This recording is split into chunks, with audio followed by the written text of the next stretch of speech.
is like a hurricane, where blowing winds keeps throwing curveballs like it is never gonna end. You gotta step back and notice that your only friend is... Yeah. Okay, anyway. So, Colt Boyd, glad to have you. Hey, thank you. Thanks for having me. I know a little bit about you. Worked with you for a while. I know you've got a website, or actually a Facebook page, Colt Boyd Fitness and Nutrition. Why don't you start off by telling me and the people that are watching how you got into fitness and nutrition? Okay, well, I've always been in athletics. Played baseball my whole life.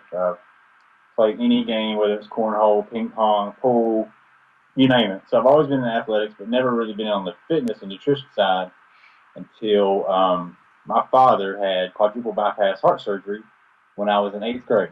And that was kind of an eye-opening experience for me.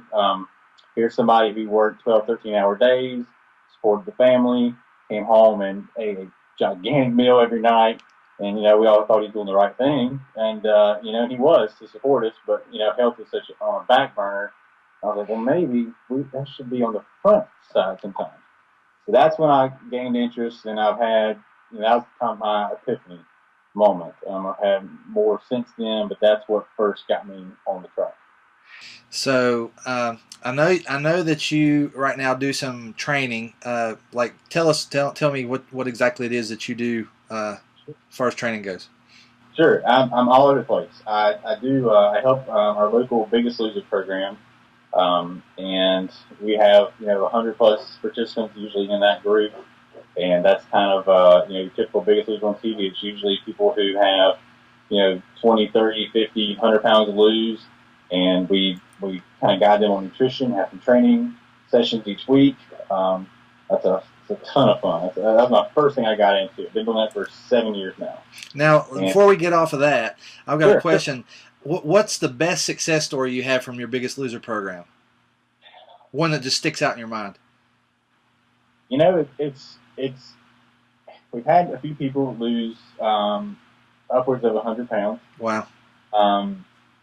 And those are great success stories. But typically the ones that really ring true to me are the ones that there's a couple that come to mind that I'm talking about people who really got it. There's people who want to lose weight, and there's people that understand the whole picture of, I can run around with my kids now, I can get groceries out of the car, I can put my own luggage up in an airplane without asking for help because I'm too obese to do this.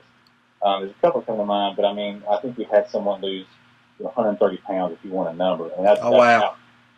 And a lot of, what's good about that program is people come and they keep coming. We have usually half of the class is returners, which is a compliment to our staff, but it's also a compliment to them to understand that it's not a 12-week session. It's not the thing you see on TV.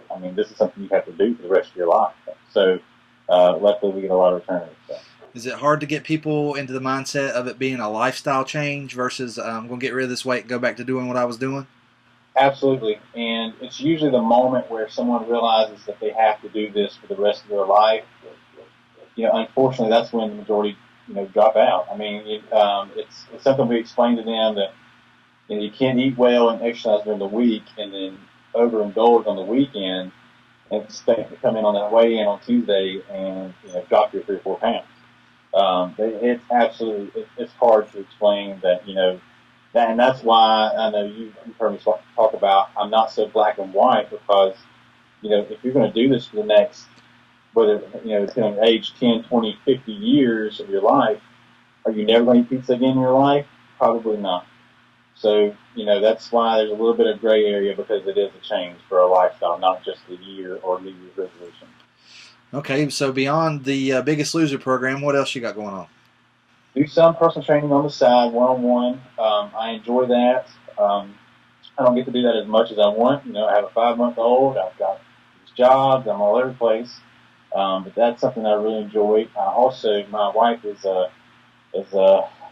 she's amazing. She's a head gymnastics competitive team coach, and that has been a lot of fun. I'm their strength and conditioning coach at their gym. I've been there for about 3 to 4 years now, probably 3, and get to work with 9-year-old robots. You're talking about 10-year-olds who can do 40 pull-ups in a minute. Wow. So that's been a lot I of couldn't fun. do one pull-up in 40 minutes. Pull-ups are not something you're born with. I mean, bottom line, people get so frustrated. I'm like, well, here's this 9-year-old doing 40 in a minute, and it's like they're outstanding. That's been I do other things on the side a little bit, but those are the biggest losers, the personal training, and hopefully the gymnastics. That's been Now, that's tell how I tell me play. the truth. Adults easier to work with and get to do what they need to do, or the kids?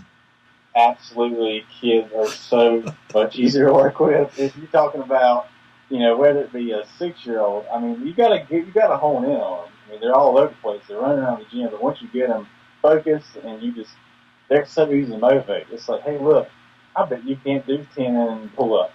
Okay, well, what are they gonna do in 13? You tell them that, they're like, you're right. I'm not gonna do 10 pull-ups for you. But it's a lot of times the biggest loser, especially you have couples that come, and the wife's all into it, or the husband's all into it, and the other one's not. So that is very interesting. Something that does not come across in a gymnastics gym or with Oh yeah. kids. That's the wife trying to get the husband. Oh, the husband's not here tonight. And just the kids are much easier to work with. So, do you recommend, like, if somebody's starting out in a new fitness program, do you recommend that they do it with a buddy, preferably not their spouse, or do you recommend that they just try to find a program that they like and just be dedicated to it in their own self? I think it's that's a good question. It's a loaded question. I think there's a few things that are across the board that I suggest. One being staying consistent, but one is always have some type of support system. I'm not a very extrovert type person. I don't, I'm not very outgoing per se, but so, I'm not going to ask 10 people to be on my side and go to classes with me or anything like that. But I do, there needs to be some type of external motivation, whether it's writing it down or if it's your spouse. My wife is extremely fit. We talk about squats and pull ups every night, which is very fortunate. But some people don't have that at home, and that's fine. Maybe you have a coworker, but I highly encourage that because it keeps you motivated. If you guys work out 3 times a week, if you go running, and your partner is not coming, it's different to let your partner down or to let yourself down. Yeah, that's true. You don't want to let them down. They're looking for it. They expect you to be there, and that's whether it's social media, some way to hold yourself accountable, and usually a partner is the best way to do it. Yeah. Well, I've got one more topic I want to go over with you today. I don't want to hold you up Okay. too long tonight, but You're one fine. of the things that you've kind of helped me out with is getting rid of soreness and stiffness and different things like that. Talk a little bit about your opinion of stretching and post-workout stretching. Not just pre, but post. I think you think that's important too. Absolutely. I think, I've learned, and this is not something that I'm an expert in, but it's something that I caught up on in the past 3 or 4 years because I took a desk job and I'm wondering why at 26, 27, my knees are hurting, my shoulders are hurting, my ankles are hurting, so I've had to learn by default, how, what's going on. And, as far as stretching and mobility work, just flat out stretching, like, can you touch your toes? It's that serves a decent purpose.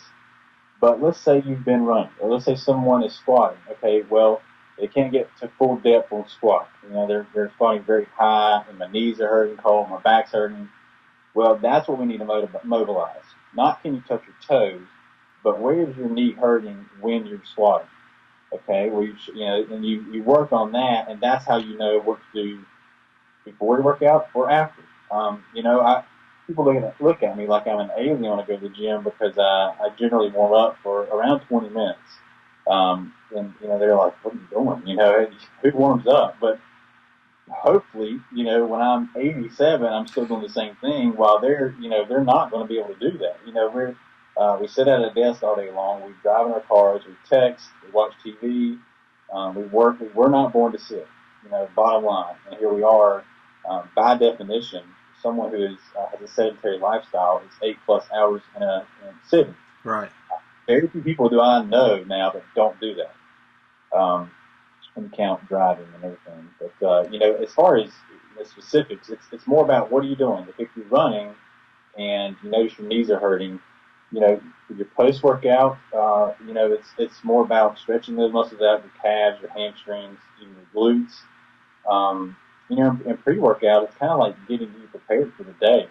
If someone's doing a lot of push ups and they have a lot of elbow pain, well, it's probably because you have really tight shoulders. And we all hunch over when we're sitting at our Yep. desk. Look at me right now. Yeah, yeah. You see little kids at school and they're just folded over texting. I mean, that's not how we were built. So, but working on something before the workout to help you through the workout, and then obviously the post workout, helping whatever's hurting. Treat that area.